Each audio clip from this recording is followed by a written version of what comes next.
कहानी शुरू होती है एक सीआईए अधिकारी से, फिल ह्यूस्टन। वो एक बहुत ही रूटीन से इंटरव्यू के लिए जा रहे थे और उन्हें लग रहा था कि ये काम ज्यादा से ज्यादा 2 घंटे में निपट जाएगा। अच्छा। जिस जासूस से वो मिलने वाले थे उसका कोड नेम था उमर। हाँ, उमर। और उमर कोई छोटा मोटा जासूस नहीं था, वो सीआईए के लिए 20 साल से 20 साल? हाँ, पूरे 20 साल से काम कर रहा था। और उसका रिकॉर्ड एकदम बेदाग था। वफादारी पर किसी को रत्ती भर भी शक नहीं था। मतलब एक टॉप एसेट जिस पर एजेंसी पूरा भरोसा करती थी। तो इंटरव्यू के दौरान फिल ने एक बहुत ही स्टैंडर्ड सवाल पूछा जो सबसे पूछा जाता है। क्या था वो सवाल? बस इतना कि क्या तुमने कभी किसी और खुफिया एजेंसी के लिए काम किया है? एक सीधा सा सिंपल सवाल। और बस इसी एक सवाल पर पूरी कहानी ही पलट गई। उमर का जो जवाब था वो किसी ने सोचा भी नहीं था। क्या कहा उसने? उसने फिल की तरफ देखा और बोला, क्या मैं नमाज पढ़ सकता हूँ? ओह! फिल हैरान। उमर अपनी जगह से उठा, बाथरूम से तौलिया लाया, उसे मक्का की दिशा में बिछाया और पूरे 10 मिनट तक इत्मीनान से नमाज पढ़ता रहा। फिल के दिमाग में तो खलबली मच गई होगी। मतलब उन्हें लगा होगा शायद मुझसे ही कोई गलती हो गई। बिल्कुल, उन्हें लगा कि शायद मेरे सवाल पूछने के तरीके से उमर को ठेस पहुंची हो। लेकिन जब नमाज खत्म हुई और फिल ने हिम्मत करके वही सवाल दोबारा पूछा तो उमर असहज हो गया। वो एकदम से तिलमिला कर बोला, आप ये सब क्यों पूछ रहे हैं? क्या कोई चिंता की बात है? और फिर? और आप यकीन नहीं करेंगी, 1 घंटे से भी कम वक्त में उमर ने ये बात मान ली कि वो पिछले पूरे 20 साल से दुश्मन की खुफिया एजेंसी के लिए डबल एजेंट का काम कर रहा था। वाह! और बस यहीं से आज की हमारी बातचीत का टॉपिक शुरू होता है। आज हम धोखे का पता लगाने की कला और विज्ञान दोनों की गहराई में उतर रहे हैं। और हमारे पास जो जानकारी है वो पूर्व सीआईए अधिकारियों की लिखी किताब स्पाई द लाई से है। इसमें वो तरीके हैं जो दुनिया की सबसे चालाक खुफिया एजेंसियां इस्तेमाल करती हैं। तो आज का मिशन ये समझना है कि झूठ पकड़ने का एक भरोसेमंद, एक व्यवस्थित तरीका क्या है। हाँ, उन सुनी सुनाई बातों से आगे बढ़ना, जैसे कि झूठा इंसान नजरें नहीं मिलाता या वो बहुत बेचैन दिख रहा था। ये सब बातें अक्सर गलत साबित होती हैं। बिल्कुल। तो चलिए इस गुत्थी को सुलझाते हैं। मेरा पहला सवाल तो यही है कि हम अक्सर झूठ क्यों नहीं पकड़ पाते? क्या हम इतने भोले होते हैं? किताब के मुताबिक इसकी सबसे बड़ी वजह है हमारा ट्रस्ट बायस। मतलब इंसानों की फितरत ही है कि हम पहले भरोसा करते हैं, शक बाद में। जब हम किसी से बात करते हैं तो हमारा दिमाग ये मान के चलता है कि सामने वाला सच बोल रहा है। शक करना हमारे स्वभाव के खिलाफ है। और दूसरी वजह शायद वही है जो मैंने कही, हम गलत संकेतों पर भरोसा करते हैं। नजरें चुराना, हाथ पैर हिलाना। सही। ये सब घबराहट के संकेत हो सकते हैं, धोखे के नहीं। तो अगर ये पुराने तरीके भरोसे के लायक नहीं है तो फिर सीआईए का तरीका क्या है? कोई सीक्रेट सॉस है उनके पास? कोई सीक्रेट सॉस नहीं, बल्कि एक बहुत ही सरल और असरदार मॉडल है। और इसके सिर्फ 2 ही नियम है। सिर्फ 2? हाँ। पहला नियम है टाइमिंग, मतलब समय। धोखे का कोई भी भरोसेमंद संकेत सवाल पूछने के पहले 5 सेकंड के अंदर ही नजर आएगा। बस 5 सेकंड? ये तो बहुत बहुत कम है। अगर कोई बस सोचने में थोड़ा ज्यादा समय लेता हो तो कहीं हम एक गहरा सोचने वाला इंसान को धोखेबाज समझने की गलती तो नहीं कर देंगे? ये बहुत अच्छा सवाल है और यही इस मॉडल की खूबी है। हमारा दिमाग जवाब देने की प्रक्रिया बहुत तेजी से शुरू कर देता है। तो जो पहले 5 सेकंड में प्रतिक्रिया आती है वो सबसे सच्ची होती है, चाहे वो सच हो या झूठ हो, या उसका उस सवाल से कोई लेना देना ही ना हो। इसलिए वो पहली बिना सोचे समझी प्रतिक्रिया ही सोने जैसी कीमती है। ठीक है, तो पहला नियम हुआ 5 सेकंड रूल। और दूसरा नियम? दूसरा नियम है क्लस्टर, यानी समूह। कभी भी किसी एक संकेत के आधार पर कोई नतीजा न निकालें। जैसे, अरे उसने अपनी नाक को छुआ, पक्का झूठा है। हाँ, ये तरीका बिल्कुल गलत है। आपको कम से कम 2 या 2 से ज्यादा संकेतों का एक क्लस्टर देखना होगा और इसमें शाब्दिक, मतलब वर्बल, और अशाब्दिक, नॉन वर्बल, दोनों तरह के संकेत शामिल हों। अगर सिर्फ एक ही संकेत दिखे तो उसे नजरअंदाज कर दीजिए। 1 मिनट, तो इस मॉडल का एक सिद्धांत है कि सच्चे व्यवहार को नजरअंदाज करो। ये तो बिल्कुल उल्टा लग रहा है ना जी? हमारा दिमाग तो सच और झूठ में फर्क करने के लिए बना है। ये तो अपनी साइकोलॉजी के खिलाफ जाने जैसा हुआ। बिल्कुल। और यही इस तकनीक की सबसे बड़ी ताकत और सबसे मुश्किल हिस्सा भी है। धोखेबाज लोग इसी पर तो निर्भर करते हैं कि हम उनकी छोटी मोटी सच्चाइयों में उलझ जाएंगे। एकदम सही। वो जानबूझकर आपको ऐसी सच्ची जानकारी देते हैं जिसका आपके सवाल से कोई लेना देना नहीं होता।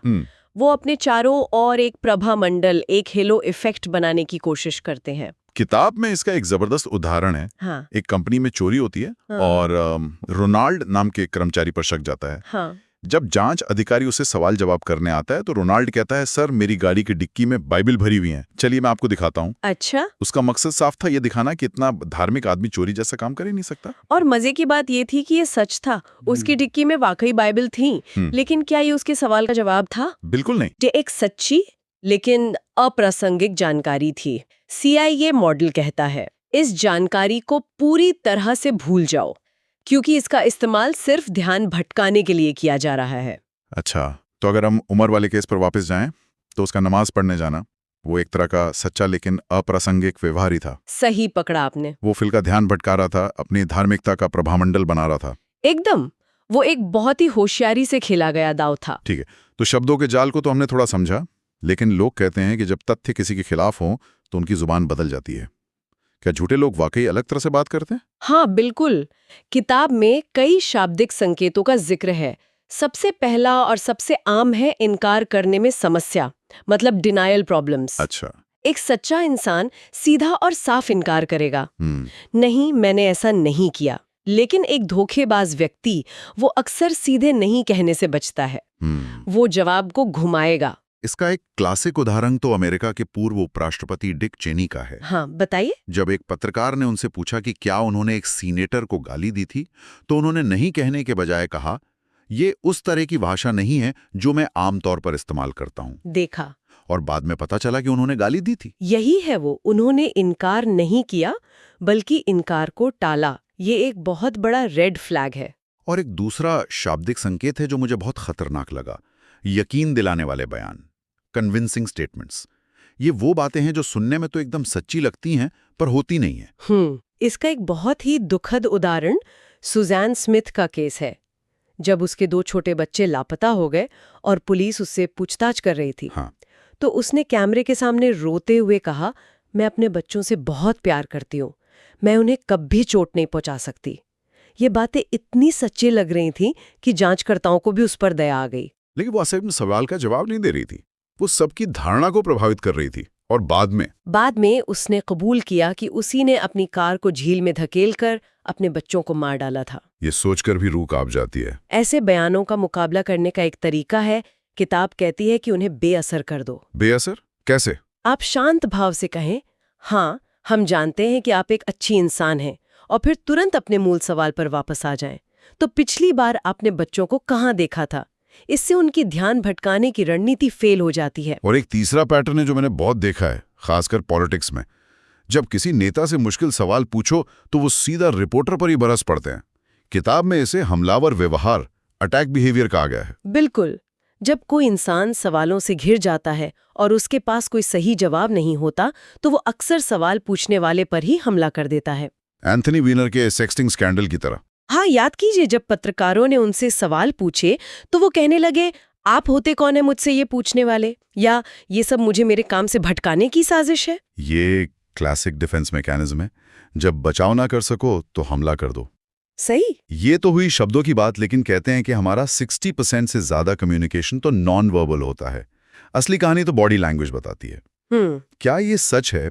क्या वाकई में कोई ऐसा लुक है जिसे देखकर हम कह सकें कि हाँ ये इंसान झूठ बोल रहा है? ये एक बहुत बड़ा मिथ है कि झूठ का कोई एक लुक होता है, लेकिन हाँ कुछ बहुत शक्तिशाली अशाब्दिक संकेत जरूर होते हैं, और उनमें सबसे बड़ा है शाब्दिक और अशाब्दिक तालमेल का टूटना, वर्बल नॉन वर्बल डिस्कनेक्ट। मतलब कहना कुछ और करना कुछ और। हाँ, जैसे कोई इंसान हाँ मैंने ये किया कहते हुए अनजाने में अपना सर ना में हिलाए। अच्छा। या नहीं मैं वहां नहीं था कहते हुए सिर हाँ में हिलाएं। ये एक बहुत बड़ा संकेत है, क्योंकि हमारे दिमाग के लिए एक ही समय पर झूठ बोलना और सच दिखाना दोनों एक साथ करना बहुत मुश्किल होता है। शरीर अक्सर सच बोल देता है। और वो चेहरे को छूने वाली बात, मैंने सुना है लोग झूठ बोलते हुए अपनी नाक या मुंह को छूते हैं। हाँ, इसे हैंड टू फेस एक्टिविटी कहते हैं। और ये एक महत्वपूर्ण सवाल उठाता है कि ऐसा होता क्यों है? क्यों होता है? सोचिए, ये हमारे हजारों साल पुराने सर्वाइवल ब्रेन का कमाल है। जब हमारा दिमाग खतरा महसूस करता है और उसे इस बात से फर्क नहीं पड़ता कि खतरा एक शेर है या एक मुश्किल सवाल, तो वो शरीर को लड़ो या भागो मोड में डाल देता है। अच्छा, फाइट और फ्लाइट, एड्रेनलिन रश वाला मामला। बिल्कुल। इस प्रक्रिया में खून चेहरे, कान और हाथों जैसी बाहरी जगहों से हटकर जरूरी अंगों जैसे दिल और फेफड़ों की तरफ जाने लगता है।